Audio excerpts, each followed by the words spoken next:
ప్రకృతి వ్యవసాయమిది పద పదరో రైతన్నా, రక్షిత ఫల సాయానికి తరుణమిదే కూలమ్మా,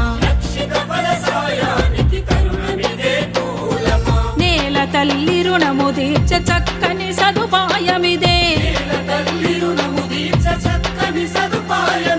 పల్లెల నవ భారతం జై కిసాన్ నినాదం ప్రకృతి వ్యవసాయమిది రక్షిత ఫల సాయానికి బలే బలే